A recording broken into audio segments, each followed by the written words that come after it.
It's another gorgeous day here in Cannes, and we're still at the Cannes Film Festival. Welcome to my world. Welcome to Silver Screen. The Silver Screen 2015 Cannes Special was made possible by the National Film and Video Foundation. All photographs on the French Riviera were taken with the Huawei Mate 7. And it's back to the French Riviera, we head onto the Croisette. But before we head into the nuts and bolts of the business side of the Cannes Film Festival, we thought it appropriate to tease you all with a little tour of our destination first. Well, the Cannes Film Festival is one of the major attractions for the city of Cannes. We'll see populations swelling to the size of around 250,000 people. This is from a population of about 70,000. Another interesting fact when it comes to the pull factor of tourism here is that 40% of the population here is made up of foreign visitors.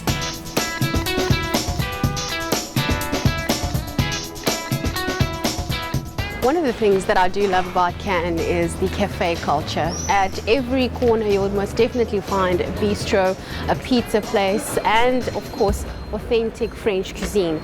Now, apart from the fabulousness that you get to taste when it comes to the food part of Cannes, there's also this unbelievably beautiful architecture and of course high fashion. Mentioning just a few names, we've got Dolce & Gabbana, Dior, Versace, and this is just a normal walk from one place to another. You can understand why people associate Cannes with fabulosity and people that are extremely well dressed. People here really do have a good appreciation for good fashion. So it only makes sense that we would be seeing these types of boutiques that are open everywhere. I can tell you though, everybody definitely puts their best foot forward when they step out. And putting your best foot forward comes at a cost. These fashion boutiques aren't cheap and they're charging in euros.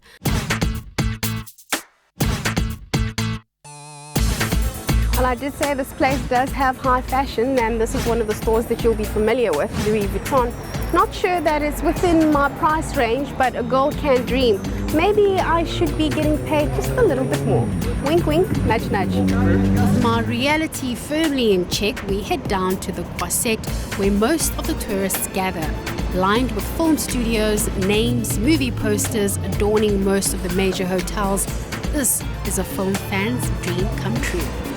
This place is called La Croisette. This is the boulevard where all the action happens. Later on during the day, you won't be able to get through. There's huge police presence, limousines and very fancy cars pulling up and delivering the stars to the red carpet event. It's around 10 o'clock in the morning, which explains why we are able to make our way through here. But I can tell you later on, it's all about glitz and glam. There aren't any stars here, but I can tell you it's still a hive of activity. People walking up and down, taking pictures behind this red carpet. Later on in the day, you will see it star-studded, and you will not be able to get in here at all.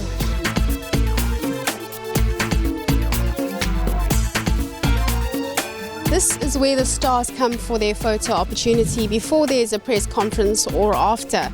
A lot of the times you'll see a lot of media here, and of course the stars putting their best foot forward and taking those pictures and smiling and waving for the camera.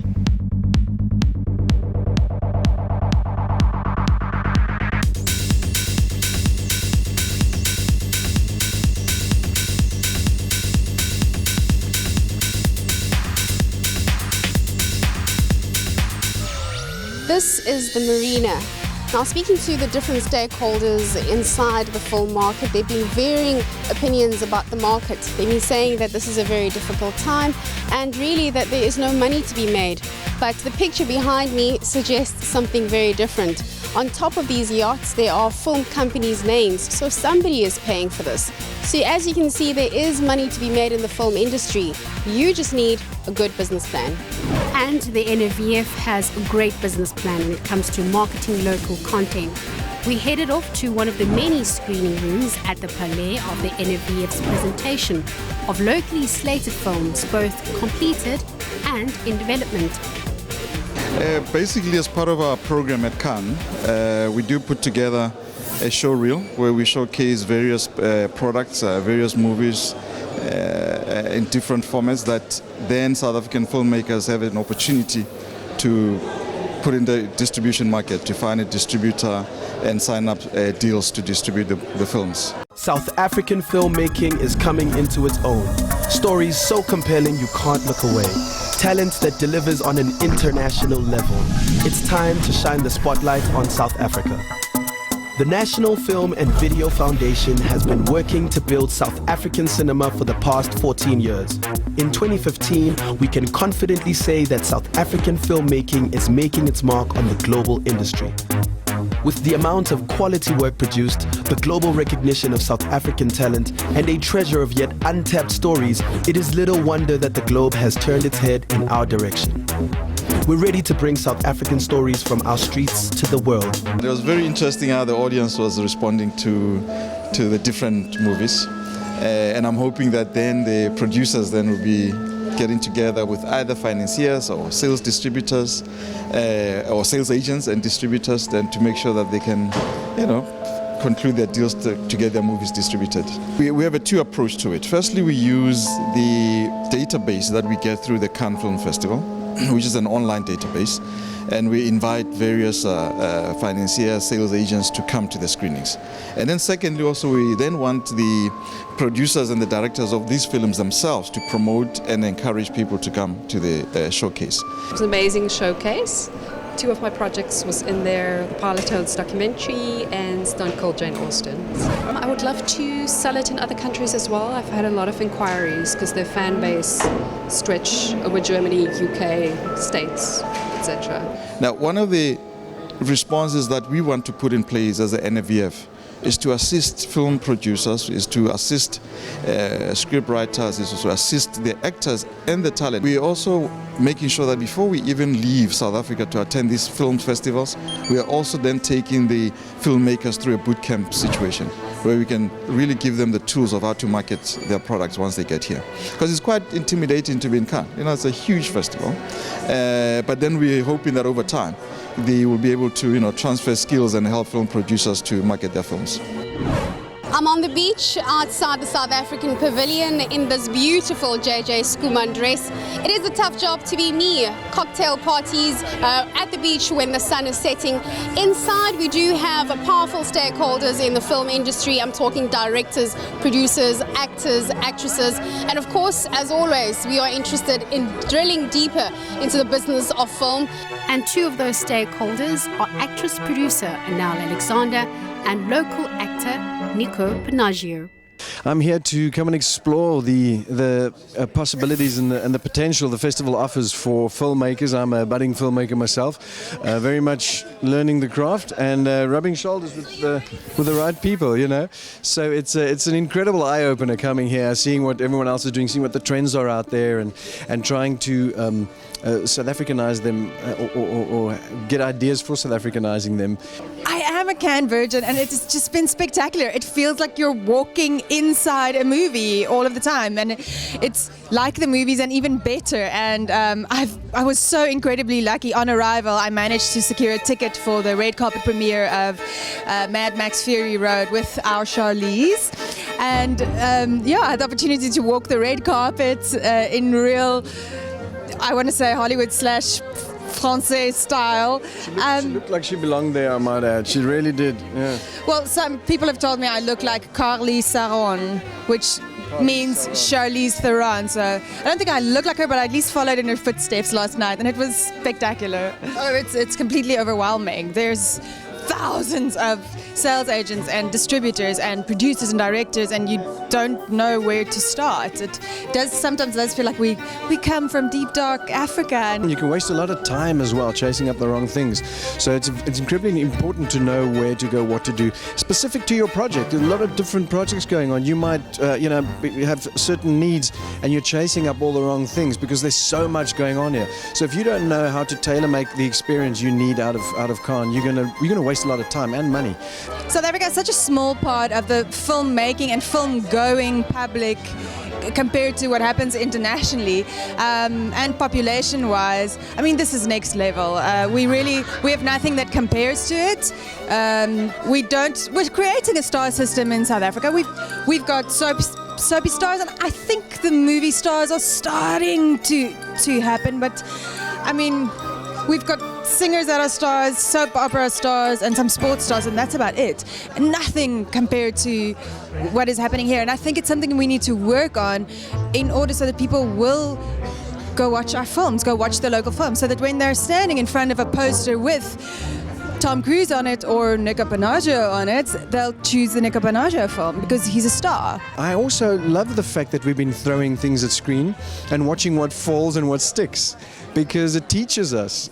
Every one of us is learning from everyone else making a project, and instead of breaking each other down, be critical in a constructive manner and in a positive manner. Go, okay, that worked, that didn't work. Thank heavens I could see this film before I make mine, because I won't do that. And then the other person learns from the others. And what we're doing is we're building an industry that can compete globally. We've got amazing locations. We really have talent on and off screen.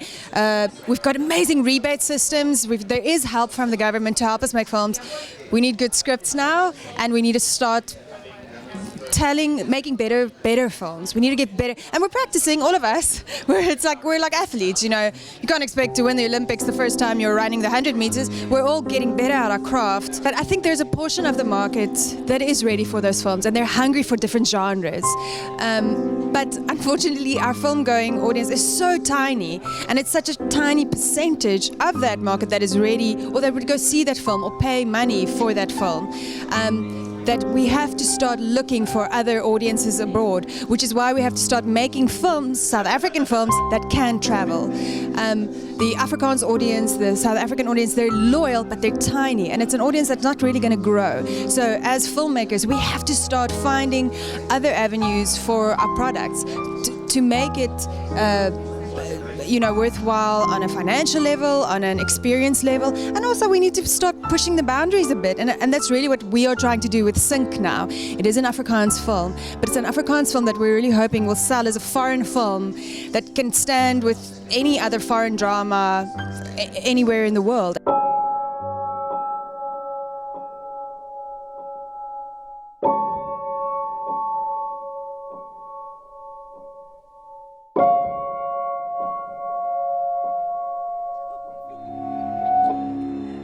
I am making Sync now for completely different reasons. I know it's not a commercial film. My aim with it is to make a South African film, an Afrikaans film that can travel. That is my aim with it.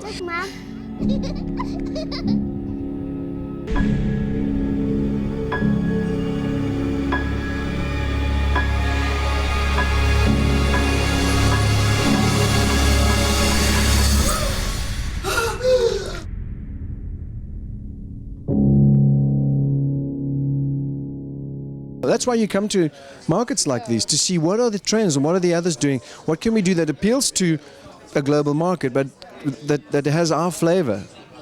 And then so from our streets to the world becomes something you can really do.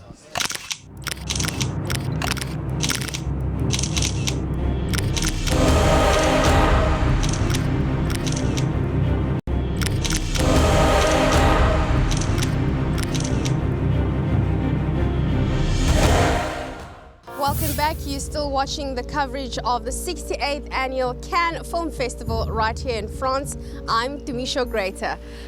Filmmaking, as we've come to realize with more people we chat to, is about business as much as it is creativity. You have to approach film like you would any other business proposition. Talent also needs to be nurtured, and someone who truly understands this is Vuyo Sokupa, heading up NVF Production and Development. Tell us about these 5 individuals that you brought here in terms of the criteria. Why were they so special that they were selected to come here? Well, the marketing department actually just handles the selection of the filmmakers that come under the NVF delegation. So what normally happens is we do send out a call and filmmakers apply and they want to be part of the program. So what we do is we then evaluate is, and what do you want to do at the program? You know, we want to see if you've already got a plan in mind. Yes, sometimes you may not have been here before, but it's an opportunity and a platform that you've always wanted to activate in. But we want to see that, do you have an understanding of what the Cannes Film Festival is all about? what opportunities there are for you. Do you have a plan so that at least, even if you don't win every single thing that you want to, but at least you had some kind of an idea. In terms of development, what do you think are some of the skills that are lacking? Because this is what you'd be looking to develop. We have a directors program which will be rolling out next year, where we want to focus in on really just focusing on key directors and bringing in more directors into the industry. We have writing programs, from Spark to Masters, so we already have these programs in place and we want people to be part of it. In terms of your mandate and what you need to do, what has been the biggest challenge for you? Geez, and I'm saying it's the business of film, getting everybody to understand that actually film is a business. What I've learned in Cannes over the years is that, build a relationship, form strategic partnerships. If you're looking for funding, it's not easy to just come to somebody and ask for funding and them giving you funding, So if you're gonna meet 100 people a day and they're all pitching to you, chances of you giving any of them anything are quite slim. So what you do is it's over a time. You need to have a strategy for a couple of years. Like I've got a 5-year plan where I'm working at it each and every year and implementing it. And the first year is worse than the second year. Second year is much warmer. People are much warmer towards you and they're willing to listen to what you have to say. But there's a lot that we've learned, and one of the main things that we've learned is that when we start doing our content, we need to think globally. The role of the NFVF is to create a platform for the industry to be able to maximize upon. It is not the NFVF that actually puts the deals together. It is not the NFVF that makes sure that there is a great product to sell to the international world. That lies solely in the hands of the industry. So it is very important for the industry to always take on that responsibility. But certainly the NFVF creates a platform, and in creating the platform, we've seen some filmmakers making maximum use of that platform and being able to come to Cannes and really network, but beyond networking, actually signing deals, because they have a product that is actually sellable. They have a product that they can market to the rest of the world. Two such filmmakers are the producer and director of Last Ones Out, a South African zombie film seeking worldwide distribution. Hey, my name is Howard James Fivey. I'm a writer-director of a film called Last Ones Out. It's Africa's first zombie movie, and we're representing that here at Cannes Film Festival. Hey guys, I'm Greg Crick. I'm the lead actor as well as the co-producer of Last Ones Out. And I'm working with this crazy guy to see if we can get our movie sold and distributed worldwide. Well, in terms of getting onto Last Ones Out and my involvement, Howard and I have been creating projects for a while. We did a couple of short films, and we've been collaborating. And to be honest, we've been friends for a while as well. And we had a window period last year, just between season, where we're like, wait a minute, we've got a lot of available cast, great talent behind the camera. Let's do this thing. And Howard had been working on the project for about a year, and we were like, if we don't do it now, then we're not going to do it. And that was the heart of the whole project, is that sometimes you don't need an invitation to go out and make a movie. And that was the ethos of what we did. We said, what do we have? What do we need to do, and what can we do it with? And we used literally what we had in our hands. I've always wanted to be making films that are genre movies, and there's not a lot of that in Africa, specifically South Africa. Most guys kind of stick to the comedy or the rom-com or drama, but I've wanted to make like sci-fis and zombies and actions and this kind of stuff, and funding for that is very, very rare and very scarce. So at the end of the day, like, where there's a will, there really is a way. That was our motto when we were making this film. The whole process took like about a year and a bit. From the beginning of last year, I started writing scripts, and I was actually literally running around trying to get finance for these other scripts. None of them worked, so I just kept on like reinventing the wheel until finally we ended up writing a zombie film. And that one, we got a little bit of cash from some private investors, some kind of angel investors. We ended up literally asking for favors, putting in cash of ourselves, finding deals, a lot of trade exchanges.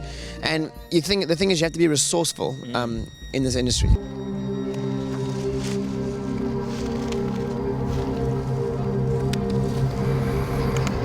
You are in the middle of nowhere. Do you think you can get to the convoy by yourself? The number you have reached is not in service at this time, and there is no new number.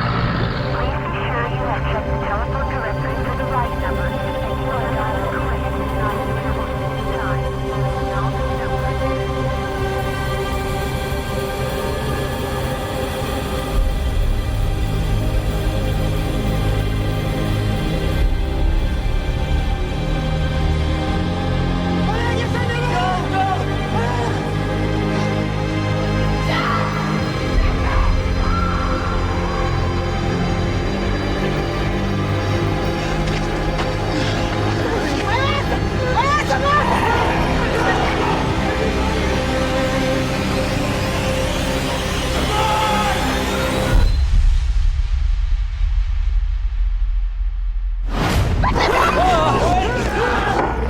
Go out and do it. It's a practical, pragmatic industry. You pick up your camera, you write, you use what you got, and if you understand that it's a team sport, that's a thing. And just kudos to Howard, just as a director. You know, his ability to lead the team was epic. Why the zombie genre? Well, we thought, guys, we want to do a project that can export and travel well overseas, and that was it. You know, we looked at the trends at the time. At that time, Ebola was quite current, and we thought, wait a minute, Ebola virus mutation, zombie apocalypse in Africa, killer cast, an American lead. You know, it's got universal elements to it, which we're hoping will travel well. And yeah, I mean, Cannes so far has been such a tremendous success. We're blown away at the feedback that we've already received from distributors and sales agents, and just from those who've been responding to the trailer back home in South Africa. Last One's Out is more than just a zombie movie. You've got all the elements that you've been waiting for. You've got suspense. You've got an interpretation of a zombie that you've never seen on screen, and we can say that. You've got all the epic locations of Africa, and you've got a kick-ass cast. What more do you want? What do you have lined up in the pipeline? Finishing the last season of the game. We got 10 episodes left that start airing throughout the summer, and then I'm producing my first film. It's a movie called Lemonade. It's myself, Marissa Tomei, Hannah Simone, who's on the show, The New Girl. Where are you looking? I mean, where are you trying to export your products to, and you know, how are you going to make sure that this is a production or product that's going to be seen? Right. I mean, I think I think it always starts with writing, and then getting the best talent you can on board, and that's, I think, in both in front and behind the camera, above and below the line, whether it's in a producer, director, writers, or your actual cast. You know, you get the best that you can possibly get and what makes sense for your budget. And I think we're at a place where a lot of filmmakers are starting to realize that having these blown up budgets, they put you in a deep hole. But with blown-up budgets come big premieres, and Matteo Garonne's Tale of Tales is a large-scale fantasy film starring Salma Hayek and Vincent Cassel, making its debut at Cannes this year. Silver Screen popped into the press conference to listen to Salma Hayek's amusing recollection of shooting this epic festival-ready film. It doesn't go where the fairy tales and fables usually go. It goes to very unique places, and it goes in a very unique way. And so the challenge was, you understand the character, you understand everything, and then you enter this world that is already bizarre, but now you have to enter his head. And as an actress, I'd like to guess what they're gonna think, and please, I'm gonna, but you could never guess what he was gonna think. And it was a wonderful experience because you had to be completely vulnerable and available in every way, emotionally and physically, because a lot of the scenes were very physically challenging. It doesn't look like it. But Massimo here, please get up, Massimo. Say hello to the crowd. He never made me a dress that weighted less than 30 kilos. So when Matteo wanted to go around and around the labyrinth, and he would get on top and say, okay, now come to this room, it's right here. But I had to walk for 45 minutes on the big dress to get to where he wanted me. Then when you tried to jump. And then at some point I was so exhausted, and he said, look at the light. No, we have to do the close-up again because now it's after 8 or 9 hours. And we're all sweating. And come here, just to this side. I said, Matteo, it's 45 minutes. I won't make it. The light will change. But jump. And so I actually tried to jump, but the dress was so heavy that I got stuck. They couldn't bring the crane to pull me up. He was standing right next to me where I am laying flat because the dress has like wire. I don't know what it has, but you cannot bend. And he's saying, somebody pick her up, somebody pick her up. And it's like 3 guys, it was so humiliated. And Massimo is screaming. I'm like dying there, and he's screaming, the dress, the dress. And Matteo was screaming, the light, hurry up. And finally, they got me to the other side, so it was challenging every day, but exciting and fascinating. We hit the red carpet again, which was once again a glittering affair of stars gnashing their pearly whites for the paparazzi. Hayek looked incredible in a metallic-styled gown as she walked the carpet with her fellow cast members. Only in Cannes, ladies and gents, only in Cannes. Well, that's all we have time for this week, but join us again next week as we explore the Cannes film market, which is where movie deals are made and dreams are peddled. See you next time.